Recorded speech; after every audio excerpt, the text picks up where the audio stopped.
नमस्कार, news India देख रहे हैं आप। आपके साथ मैं हूं चारुल शर्मा। बुलेटिन की शुरुआत एक बड़ी खबर के साथ। कर्नाटक से ये बड़ी खबर आ रही है, जहां पर बीजेपी आज घोषणा पत्र जारी करने वाली है। कर्नाटक चुनाव के लिए आज भारतीय जनता पार्टी घोषणा पत्र जारी करेगी। बीजेपी अध्यक्ष जेपी नड्डा और सीएम बसवराज बोम्मई इस दौरान मौजूद रहेंगे। बेंगलुरु में बीजेपी का ये जो संकल्प पत्र है ये जारी किया जाएगा। 10 मई को सभी सीटों के लिए वोटिंग होनी है। 13 मई को वोटों की गिनती की जाएगी। तो भारतीय जनता पार्टी आज अपना घोषणा पत्र जारी करेगी। कर्नाटक में चुनाव है, 10 तारीख को मतदान है और 13 को मतगणना। तो बीजेपी का मिशन कर्नाटक विधानसभा चुनाव के लिए आज भारतीय जनता पार्टी घोषणा पत्र जारी करेगी। विधानसभा चुनाव में मतदान के लिए अब लगभग 10 दिनों का ही वक्त बचा है। बेंगलुरु में बीजेपी अध्यक्ष जेपी नड्डा, सीएम बसवराज बोम्मई की मौजूदगी में ये घोषणा पत्र जारी किया जाएगा। कई योजनाओं के साथ युवाओं और 12वीं पास करने वाली छात्राओं के लिए अहम घोषणाएं हो सकती हैं। 10 मई को मतदान है और 13 मई को वोटों की गिनती की जानी है।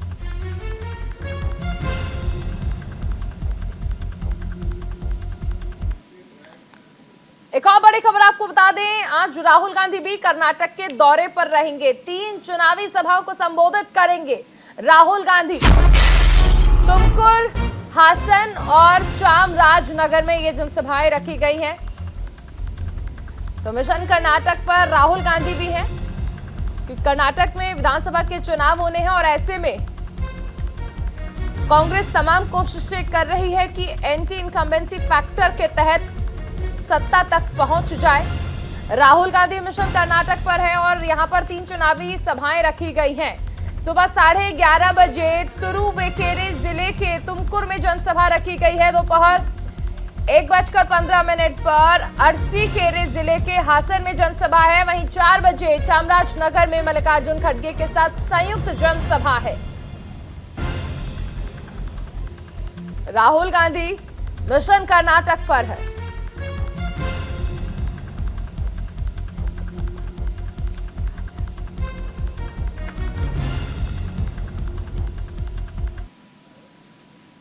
तो राहुल गांधी मिशन कर्नाटक पर है और क्या है ये मिशन बता दें। सुबह 11:30 बजे तुरुवेकेरे जिले में तुमकुर में जनसभा करेंगे और दोपहर 1:15 पर अरसीकेरे जिले के हासन में जनसभा करेंगे राहुल गांधी। वहीं चामराजनगर में मल्लिकार्जुन खड़गे के साथ एक संयुक्त जनसभा राहुल गांधी करने वाले हैं। और यहां पर कांग्रेस की दरअसल तमाम कोशिशें हैं कि एंटी इनकम्बेंसी फैक्टर, भ्रष्टाचार का मुद्दा, ये तमाम मुद्दे जो कांग्रेस उठा रही है इनके जरिए सत्ता में पहुंच पाए। चलिए इस बीच एक बड़ी खबर आपको बता दें, पीएम मोदी ने कांग्रेस पर हमला बोला है। कांग्रेस के स्वभाव में 85% कमीशन है।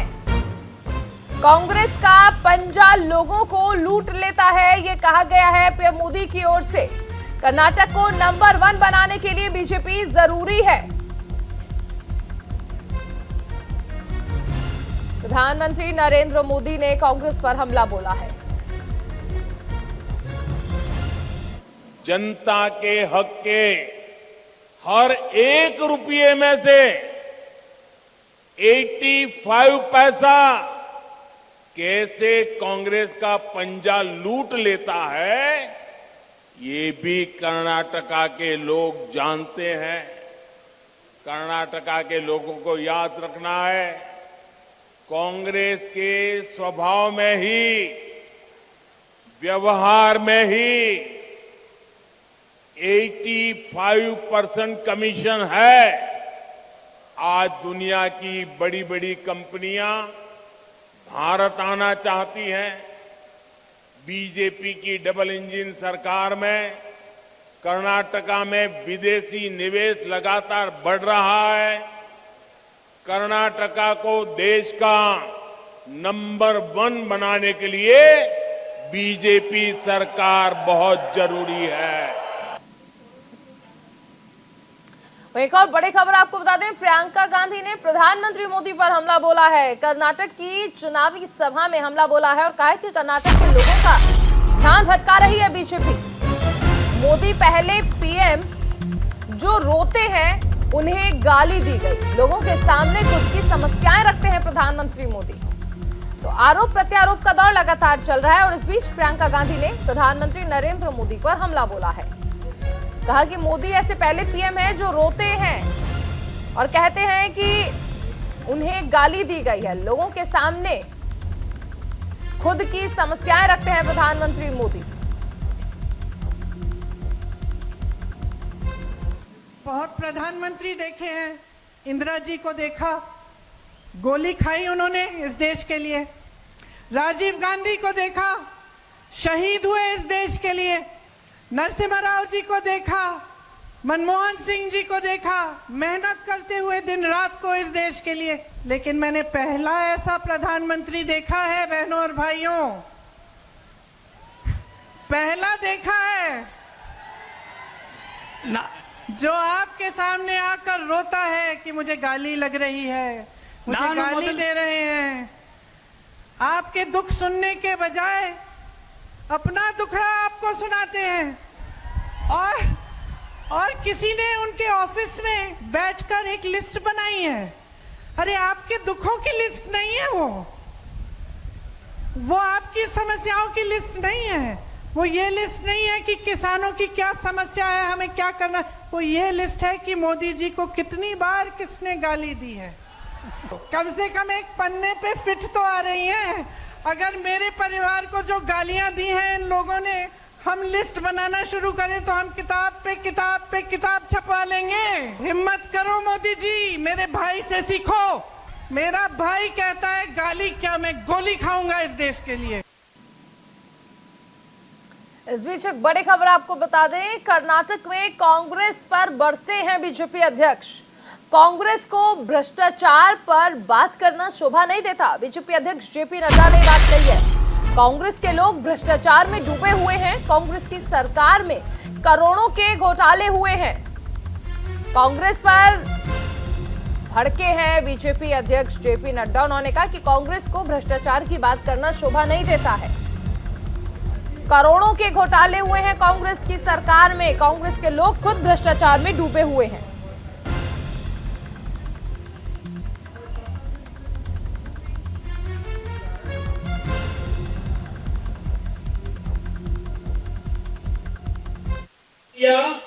और डीके शिव कुमार भ्रष्टाचार की बात कर रहे हैं। शिव कुमार जी, आप और सिद्धारमैया के मुंह से भ्रष्टाचार शब्द के बारे में चर्चा अच्छा नहीं लगता। ये आप ही की सरकार थी ना जब 400 करोड़ से ज्यादा का मालप्रभा का स्कैम हुआ था, कैनाल स्कैम। ये आप ही की सरकार थी ना जब टीचर रिक्रूटमेंट स्कैम हुआ था। ये आप ही की सरकार थी ना जब पुलिस रिक्रूटमेंट का स्कैम हुआ था। ये आप ही की सरकार थी ना जब अर्कावती लैंड स्कैम हुआ था और 8,000 किसानों को भूमि से आपने वंचित किया था। इसलिए सिद्धारमैया जी 2014 में स्कैम, 2015 में स्कैम, 2016 में स्कैम, 2017 में स्कैम, हर साल एक नया स्कैम। ये स्कैम में डूबे हुए लोग भ्रष्टाचार की बात करना मुंह में शोभा नहीं देता। सुना आपने कि किस तरह से बीजेपी अध्यक्ष जेपी नड्डा ने कहा कि दरअसल कांग्रेस की ही सरकार में कितने करोड़ों के घोटाले हुए हैं। तो ऐसे में बिल्कुल भी शोभा नहीं देता है कांग्रेस को भ्रष्टाचार की बात करना, क्योंकि कांग्रेस खुद भ्रष्टाचार में डूबी हुई है। चलिए एक बड़ी खबर आपको बता दें, केंद्रीय मंत्री जी किशन रेड्डी की तबियत बिगड़ गई है। जी किशन रेड्डी को दिल्ली एम्स में भर्ती कराया गया है। जी किशन रेड्डी के सीने में दरअसल दर्द हुआ और सीने में दर्द की शिकायत के बाद उन्हें अस्पताल में भर्ती कराया गया है। कार्डियक केयर यूनिट में उनका इलाज चल रहा है। बड़ी खबर, केंद्रीय मंत्री जी किशन रेड्डी की तबियत बिगड़ गई है, उन्हें अस्पताल में भर्ती करा दिया गया है।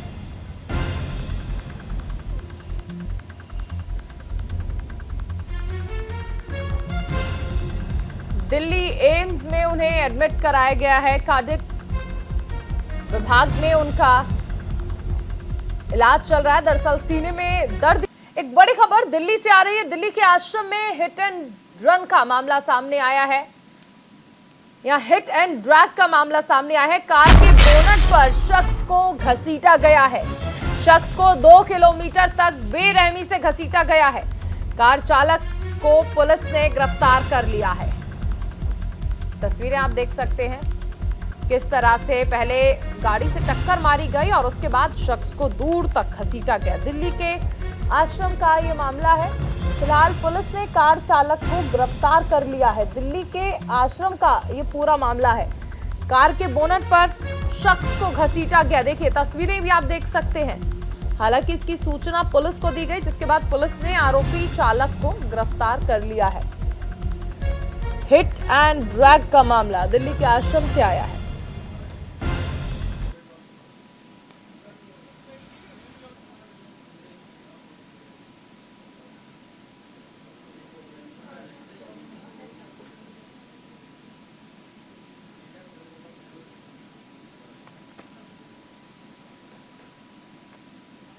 एक बड़ी खबर सूरत से आ रही है। सूरत में सोने की तस्करी का बड़ा मामला सामने आया है। 4 करोड़ 30 लाख रुपए का सोना जब्त किया गया है।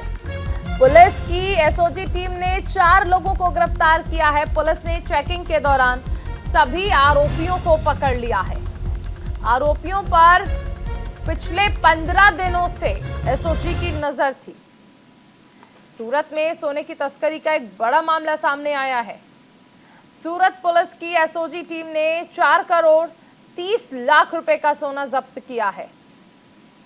इसके साथ ही 4 लोगों को गिरफ्तार किया गया है।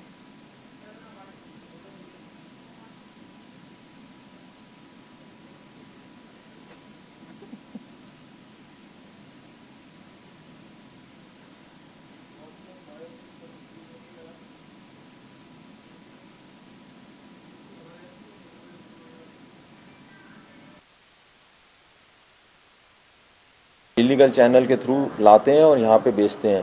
तो CP sir Ajay Tomar sir ने एक एसओजी की टीम को टास्क दिया और पिछले 15 दिन से हम इनके ऊपर वॉच रख रहे थे। हमारे चेकिंग एसके नगर चौकड़ी के पास जहाँ चेकिंग हो रही थी, उसमें हमें इन गैंग को पकड़ने में सफलता मिली।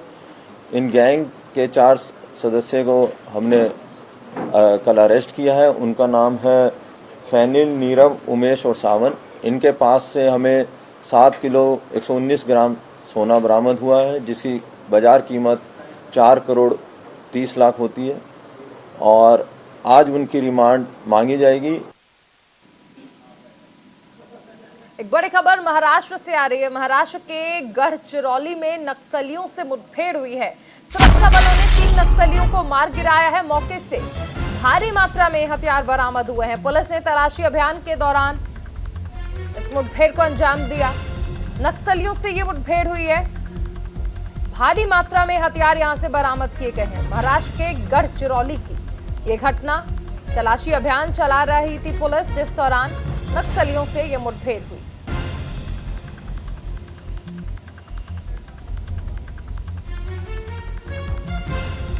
सुरक्षा बलों ने 3 नक्सलियों को गिरफ्तार किया है।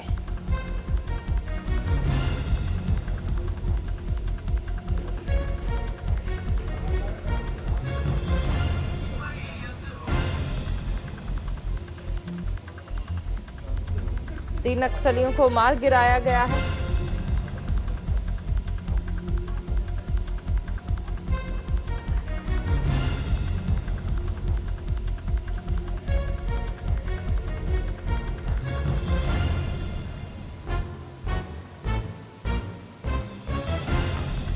पुलिस दरअसल तलाशी अभियान यहां पर चला रही थी, जिस दौरान ये मुठभेड़ हुई है।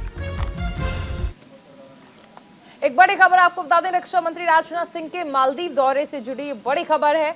आज से 3 दिवसीय दौरे पर मालदीव जाएंगे रक्षा मंत्री राजनाथ सिंह। राष्ट्रपति इब्राहिम मोहम्मद से मुलाकात करेंगे। रक्षा और विदेश मंत्री के साथ द्विपक्षीय वार्ता भी करेंगे। दोनों देशों के बीच रक्षा संबंधों को लेकर समीक्षा की जाएगी। गश्ती जहाज और लैंडिंग क्राफ्ट उपहार में देंगे।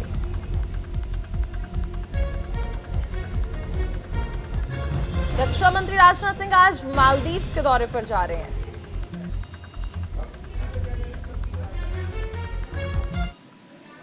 तो रक्षा मंत्री राजनाथ सिंह आज मालदीव के दौरे पर हैं और आज से 3 दिवसीय दौरे पर मालदीव जाएंगे। रक्षा मंत्री राजनाथ सिंह और राष्ट्रपति इब्राहिम मोहम्मद से यहां पर मुलाकात करेंगे। रक्षा मंत्री राजनाथ सिंह मालदीव के राष्ट्रीय रक्षा बलों को एक तेज गश्त जहाज और एक लैंडिंग क्राफ्ट उपहार में देंगे। भारत की सहायता ले रही परियोजनाओं के कामों का जायजा भी लेंगे। रक्षा मंत्री वहां रहने वाले प्रवासी भारतीयों के साथ बातचीत करेंगे। मालदीव के रक्षा और विदेश मंत्रियों के साथ द्विपक्षीय वार्ता भी यहां पर रक्षा मंत्री राजनाथ सिंह करने वाले हैं। रक्षा संबंधी सभी पहलुओं पर चर्चा की जाएगी।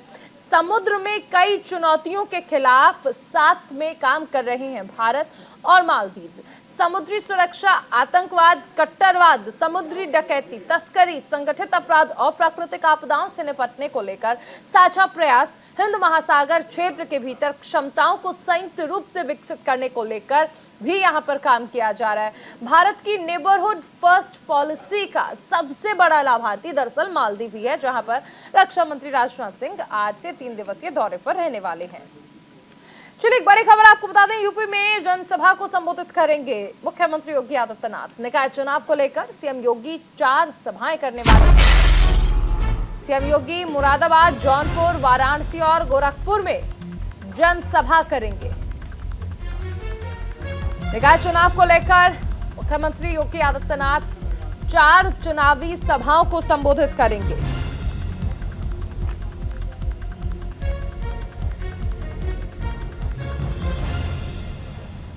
तो निकाय चुनाव है उत्तर प्रदेश में और ऐसे में मुख्यमंत्री योगी आदित्यनाथ लगातार जनसभाएं कर रहे हैं, बीजेपी के पक्ष में माहौल बना रहे हैं। फिलहाल 4 चुनावी सभाओं को संबोधित करेंगे। मुरादाबाद, जौनपुर, वाराणसी और गोरखपुर में ये जनसभाएं रखी गई हैं। निकाय चुनाव को लेकर सीएम योगी आदित्यनाथ की ये जनसभाएं होने वाली हैं। तो सीएम योगी आदित्यनाथ की जनसभाएं हैं। मुरादाबाद में सुबह 11 बजे रामलीला मैदान में जनसभा है। वहीं जौनपुर में दोपहर 2:35 पर राजकीय इंटर कॉलेज मैदान में जनसभा रखी गई है। वाराणसी में शाम 4 बजे बीआरपी इंटर कॉलेज में मैदान है, जहां पर यह जनसभा रखी गई है। गोरखपुर में शाम 6 बजे टाउन हॉल में जनसभा को संबोधित करेंगे मुख्यमंत्री योगी आदित्यनाथ। निकाय चुनाव को लेकर पूरी तरह से एक्शन मोड में है भारतीय जनता पार्टी। चलिए इस बीच एक और बड़ी खबर, सीएम पुष्कर सिंह धामी दिल्ली दौरे पर रहेंगे। सड़क के रास्ते दिल्ली आएंगे मुख्यमंत्री धामी। सुबह 10 बजे दिल्ली पहुंचेंगे सीएम पुष्कर सिंह धामी। उत्तराखंड के सीएम पुष्कर सिंह धामी दिल्ली दौरे पर रहेंगे। पार्टी पदाधिकारियों से यहां पर वो मुलाकात भी करने वाले हैं। सीएम पुष्कर सिंह धामी का दिल्ली दौरा है और सुबह 10 बजे वो दिल्ली पहुंच जाएंगे। सड़क के रास्ते दिल्ली आ रहे हैं मुख्यमंत्री पुष्कर सिंह धामी।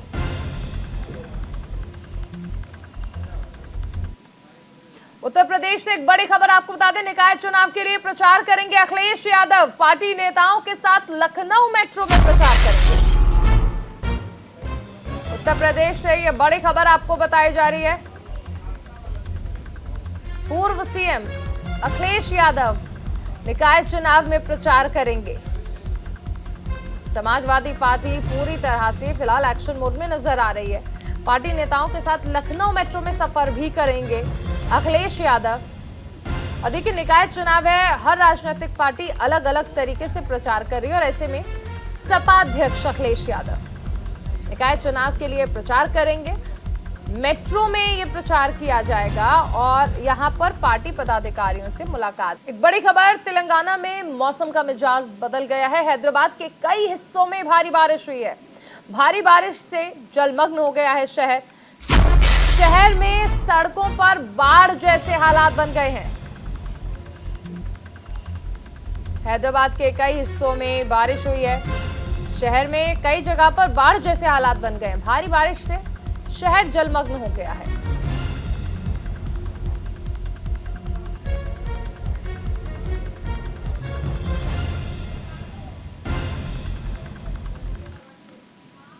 और इसी के साथ इस बुलेटिन में फिलहाल इतना ही। आप बने रहिए न्यूज़ इंडिया के साथ।